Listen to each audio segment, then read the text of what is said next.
Alors je ne voulais pas en parler ici, mais il y a une autre façon d'aborder le thème de l'innovation, de la bid'a, et qui est d'envisager la question selon la considération de la bid'a elle-même.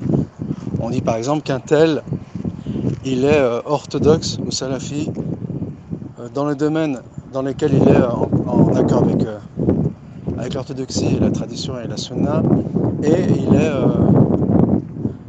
en contradiction avec la tradition pour les questions dans lesquelles il épouse une hérésie quelconque.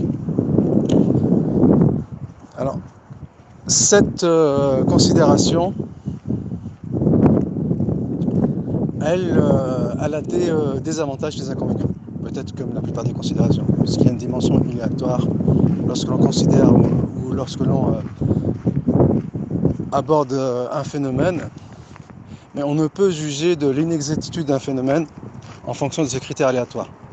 Alors si ce phénomène il a une dimension ou un socle solide, eh bien ces problématiques aléatoires auxquelles échappent peu de phénomènes, eh bien ils ne remettent pas en question la pertinence ou la légitimité de l'angle abordé. En l'occurrence ici, il y a des avantages à aborder la chose sous cet angle. Le premier avantage, c'est que cette dimension, elle est pragmatique.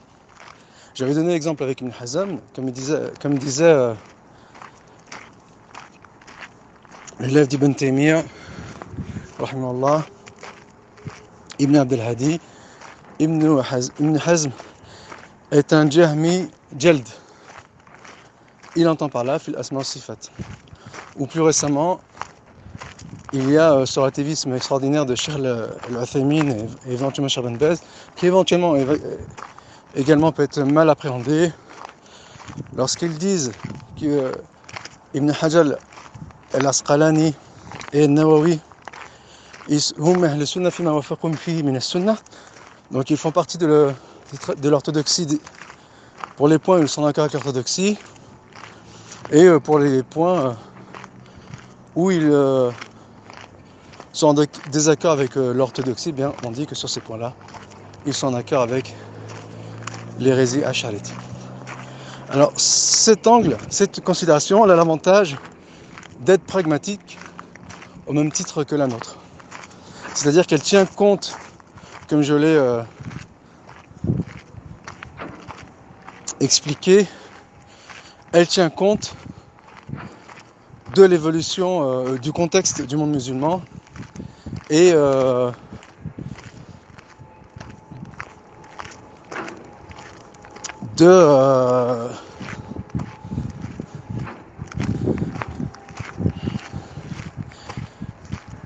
d'une rigueur moindre, je ne trouve pas l'expression, à mesure que le monde islamique il s'enfonce dans la décadence, a fortiori à notre époque post-décadent.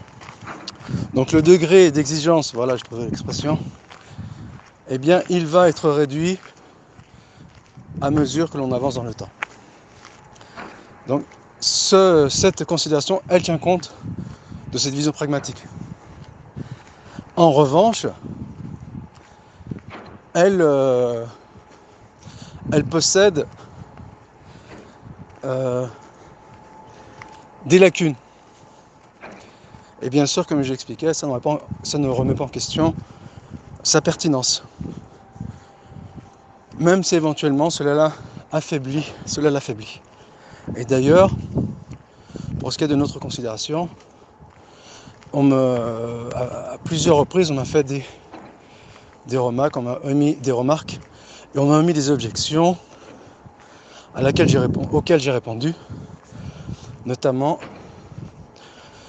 avec l'explication d'aujourd'hui. Et donc, cette considération qui envisage le tabdir sur l'angle de la bid'a,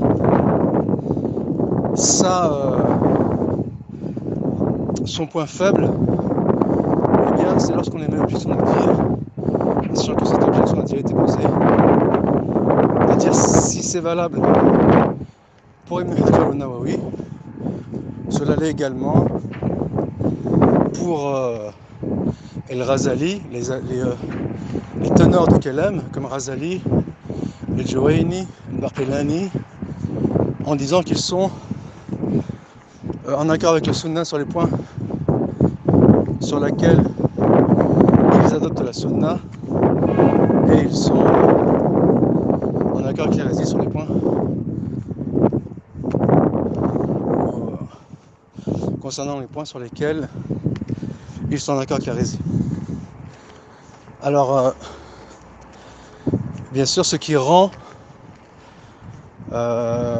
cette considération aléatoire, parce qu'il est vrai que cette considération ne tient pas compte de la distinction que nous avons émise entre le référentiel du Kalam, qui prône la primauté de la raison sur les textes, et le référentiel traditionnaliste, qui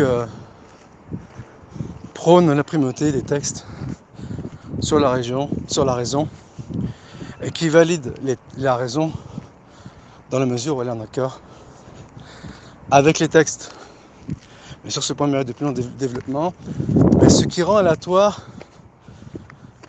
cette considération mise en avant par Cheikh Uthaymin ou Cheikh Ben Baz, c'est qu'ici il n'y a pas de frontière entre ces deux catégories d'individus.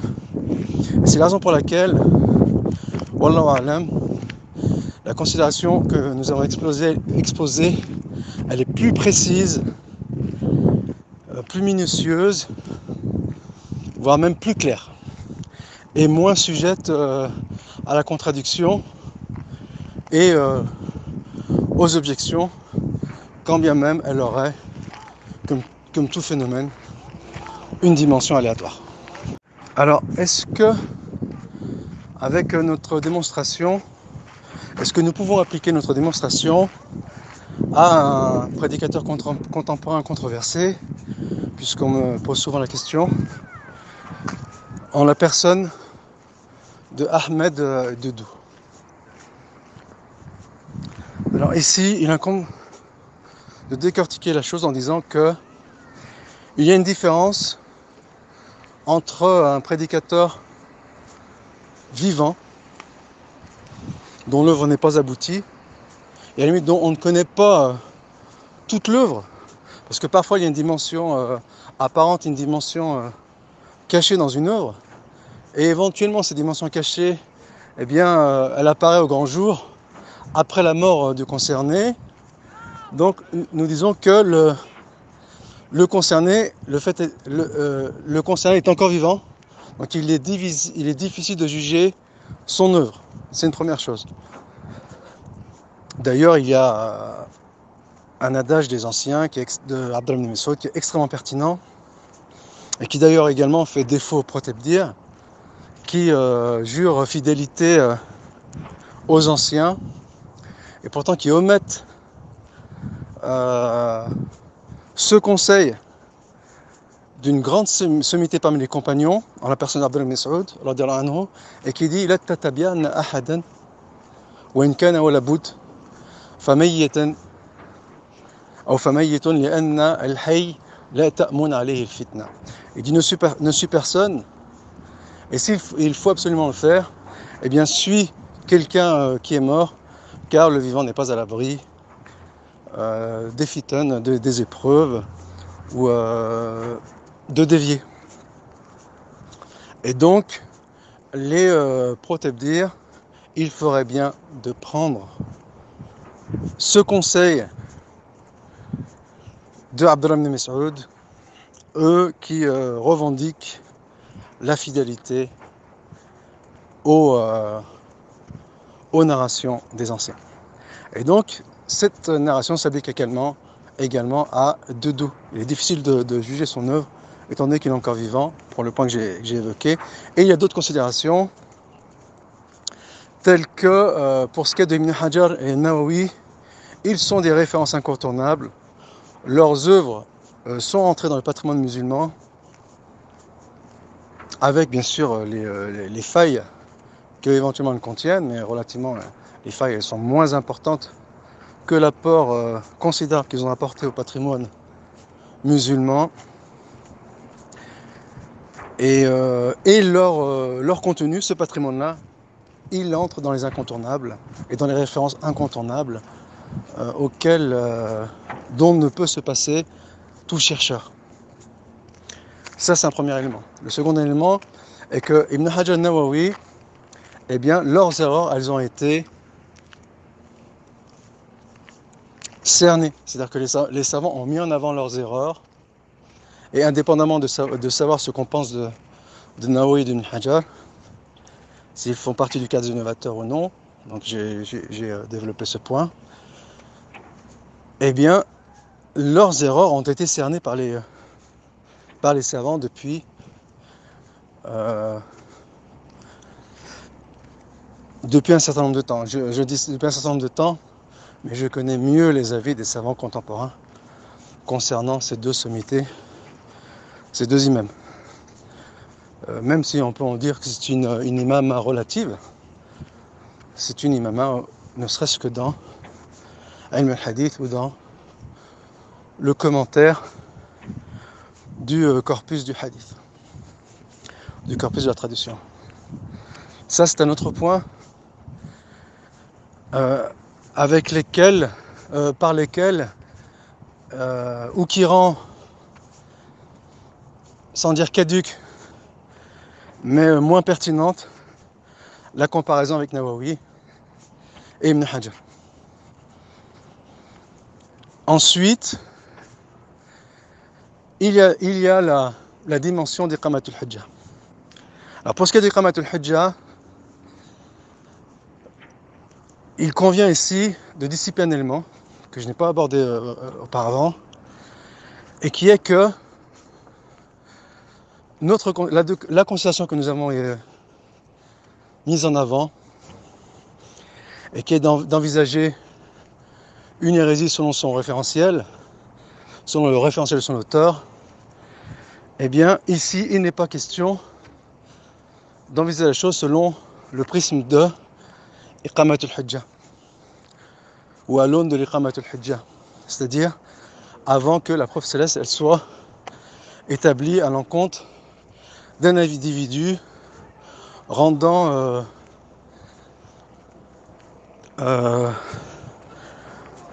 nul et non avenu toute revendication d'une excuse possible, ou réduisant à néant ou annihilant toute possibilité ou toute circonstance atténuante. En l'occurrence ici, il s'agit uniquement de décrire une hérésie. Nous sommes donc dans le domaine de l'information. D'ailleurs, tout comme la méthode, ou tout comme la considération de Cheikh Ben Baz et de Cheikh Al-Uthaymin, qui consiste à décrire un phénomène. Eux le décrivent sous l'angle de l'hérésie en elle-même, ce qui, comme je l'expliquais, est pas mal aléatoire, voire très aléatoire, même si sous de nombreux aspects cette considération elle est pertinente, ou bien la considérer sous l'angle du référentiel, et qui, de mon point de vue, elle est beaucoup plus pertinente et logique, et voire même plus claire. Et donc ici, lorsque l'on envisage la chose sous l'angle de l'information, qui est décrire un phénomène, il n'est pas question de l'Iqamat al-Hujja, c'est-à-dire de juger la personne, même si nos propos le disent, mais c'est un jugement sous un angle purement linguistique et non pas légal, de dire que d'un point de vue linguistique, c'est-à-dire du point de vue du référentiel individu, il est ou non un innovateur. Ensuite, pour ce qui est de Iqamat al-Hujja, eh bien, c'est une autre étape dans le discours, et qui, la plupart du temps, n'est pas entre nos mains. Nous ne disons pas que la Hujja n'a pas été établie contre un tel ou un tel. Sortons de tout idyllisme, mais nous disons que le savoir si un tel a reçu la hujja, eh bien c'est une dimension qui est aléatoire, et c'est un domaine qui ne...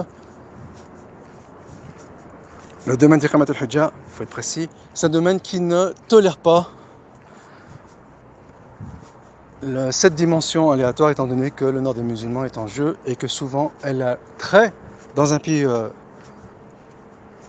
musulman où elle est liée à une dimension juridique, puisque le cas d'un individu précis, eh bien, il est exposé devant les tribunaux.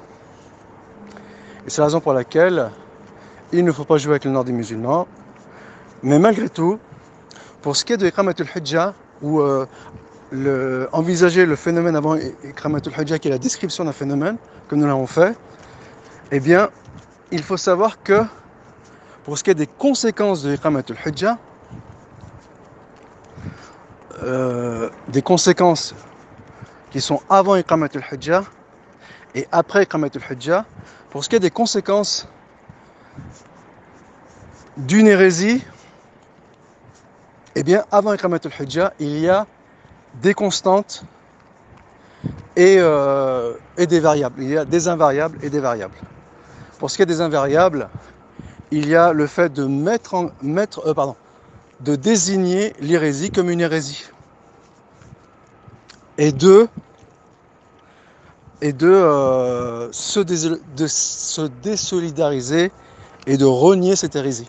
Donc cet élément-là est un invariable. Pour ce qui est des éléments variables, il y a, avant Iqamatul Hujja, même avant Iqamatul Hujja, il y a éventuellement, et même probablement, la mise en garde contre l'auteur de l'hérésie. Et cet élément-là peut venir avant Iqamatul Hujja. Il peut intervenir avant Iqamatul Hujja. Ensuite, il y a les punitions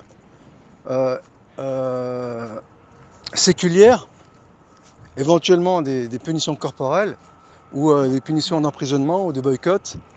Ces punitions-là, elles peuvent avoir lieu avant Iqamatul Hujja, puisque l'intérêt des supérieurs des musulmans est en jeu.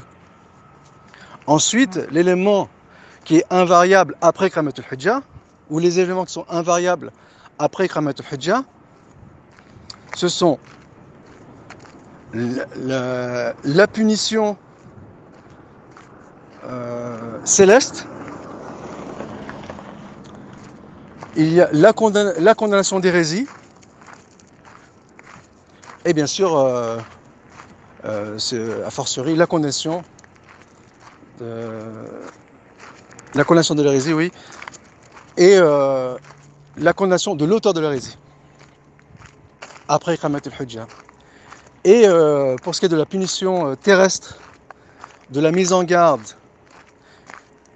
sous ces différentes formes, eh bien, il y a des invariaux, même après Iqamatul Hujja, puisqu'il faut tenir compte des avantages et des inconvénients. Et donc, après ces explications, pour revenir au cas du prédicateur controversé Ahmed Didou, il faut tenir compte de 3 éléments. La première, c'est de la gravité de son hérésie, si hérésie il y a dans son discours. La deuxième, il y a la clarté de son hérésie.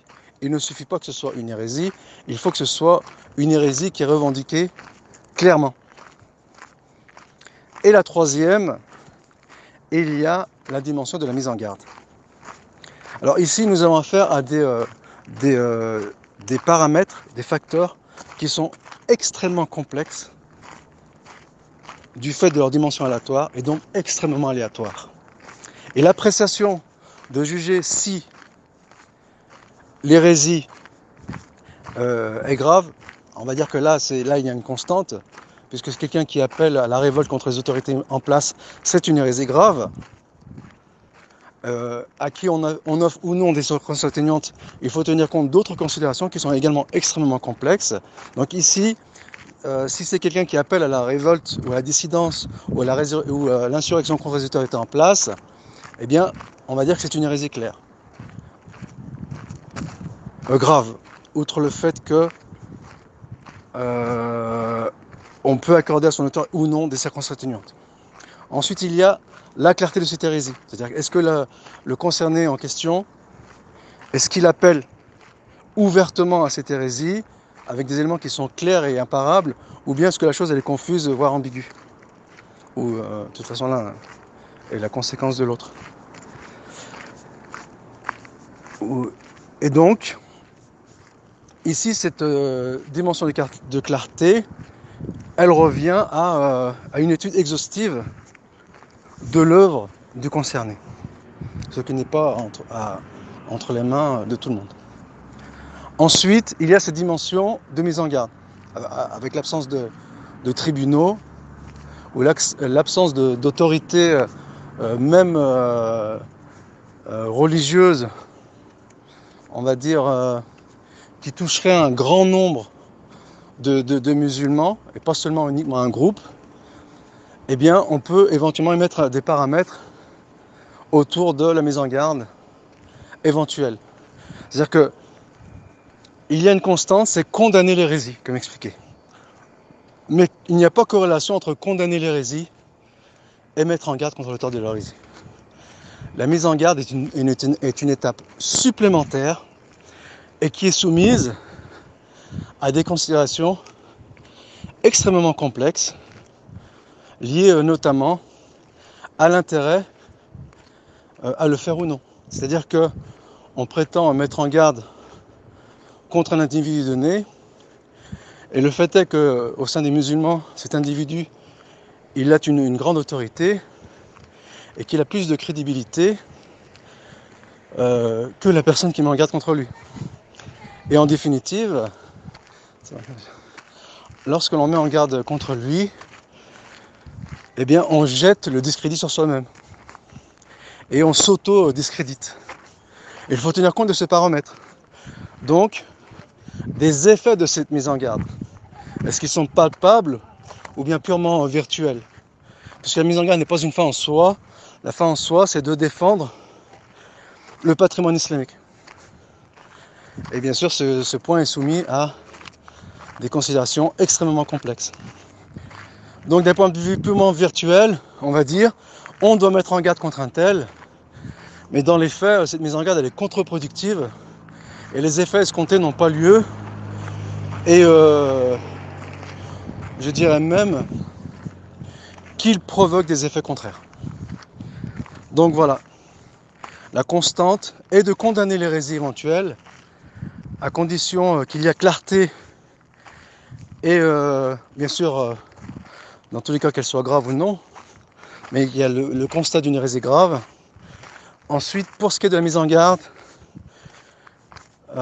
ici il y a des variables qui sont extrêmement complexes, extrêmement aléatoires, et c'est la raison pour laquelle les appréciations divergent d'un point de vue à l'autre, et qu'il y a un dégradé d'appréciation, et par rapport à cela, il n'est pas pertinent de se disputer sur ces points aléatoires et de rester sur les éléments du problème exposé qui sont tangibles et imparables. Comme par exemple condamner une hérésie donnée. Donc l'essentiel est que toutes les parties en question, eh bien, ils condamnent l'hérésie en question. Et pour ce qui est des éléments aléatoires qui varient d'une considération à l'autre ou d'une appréciation à l'autre, eh bien ici ils sont laissés à l'initiative des uns et des autres, et il n'est pas pertinent d'en faire un objet de dispute. Wallahu ta'ala a'lam wa alayhi at-tuklan. Alors pour les démonstrations que j'ai faites dans le domaine du tabdir, si on devait appliquer un exemple qui a trait à l'actualité, ce serait le cas de Mawlud al-Sariri. Donc par rapport à cette démonstration, Mawlud al-Sariri est un mubtadi' dal mudil wa la karama. Et pour ce qui est des effets de ce statut, eh bien, il faut tenir compte d'un certain nombre de considérations pour ce qui est de la façon de se comporter vis-à-vis du concerné. Eh bien, il faut tenir compte d'un certain nombre de considérations, mais dans l'absolu, c'est un innovateur. Pour la simple raison qu'il donne la primauté de la raison sur les textes, et de façon quasi, si ce n'est entièrement, ouvertement. La deuxième chose, c'est que j'ai l'autre expression là, j'ai peut-être oublié, ah oui, il fait la promotion de la logique aristotélicienne aux dépens de la méthodologie des anciens. Ce qui fait de lui un innovateur. Et pour ce qui est, encore une fois, des effets de ce statut, puisque c'est un système absolu, ou des effets de ce constat, cela dépend d'un certain nombre de choses, et notamment de Iqamatul Hujja, mais de toute façon les effets, comme expliqué dans la démonstration, ils sont de deux sortes, de pré-Iqamatul Hujja, post-Iqamatul Hujja, des effets qui sont constants et des effets qui sont variables. Pour les pré-Iqamatul Hujja et pour les post-Iqamatul Hujja, il y a des effets qui sont constants et des effets qui sont variables. Wallahu ta'ala alam. Et pour ce qui est d'Ibn Hazm, donc dans la démonstration, j'expliquais qu'il faisait partie de l'ensemble qui se situe dans la zone d'ombre. Donc il est difficile à classer. On pourrait pour lui appliquer la classification de Shaykh Ibn Baz, de dire que il est min al-sunnah fil umur allati wafaqa fi sunnah, mais cette classification là qu'on applique avec Ibn Hazm, parce qu'il est dans la zone d'ombre, on l'applique pas avec Ibn Hajar. Ibn Hajar c'est min al-sunnah, et on n'applique pas avec Al-Ghazali, puisque Al-Ghazali il est min al-bida. Donc j'ai montré les limites de cette classification, c'est-à-dire que min al-sunnah fil umur allati wafaqa fi sunnah wal umur allati khalafa fi sunnah. Mais si on applique cette classification pour les éléments de la zone d'ombre, eh bien, elle reste pertinente. Mais le fait est que Ibn Hajar et Nawawi ne font pas partie de la zone d'ombre, et que Ghazali ne fait pas partie non plus de la zone d'ombre. Donc, pour récapituler, Ibn Hazm est un inclassable, mais ce n'est pas le cas ni de Nawawi, ni de Al-Ghazali. Alors oui, je suis d'accord avec son raisonnement. Après, il y a des détails qui sont à prendre en considération, donc je les ai expliqués dans ma démonstration d'hier. Mais oui, dans l'absolu, je suis d'accord avec le raisonnement. D'ailleurs, c'est de ce raisonnement dont je fais mention dans la démonstration d'hier. Et donc, il faut et c'est pour la raison pour laquelle son propos éventuellement est imprécis, il faut distinguer entre les adeptes de l'acharisme, entre ceux qui sont affiliés à l'acharisme uniquement par filiation, mais qui dans les faits sont des salafis. Ils sont affiliés à la secte pour un certain nombre de considérations, et à ceux qui sont affiliés à l'acharisme et qui sont fidèles à cette filiation, dans le sens où ils accordent la primauté de la raison sur les textes. Et là, oui, il ne faut pas dire qu'ils sont en accord avec la sunna sur les points sur lesquels ils sont conformes à la sunna. Et donc, en fait, cette imprécision de ce relativisme qui a été mis en avant par Cheikh Al-Uthaymin et Cheikh Ben Baz, comme expliqué dans la démonstration, c'est valable pour les salafis qui sont affiliés à l'acharisme. Mais ce n'est pas valable, bien sûr, pour les kalam qui sont affiliés à l'acharisme, parce qu'eux sont des acharites et donc des innovateurs.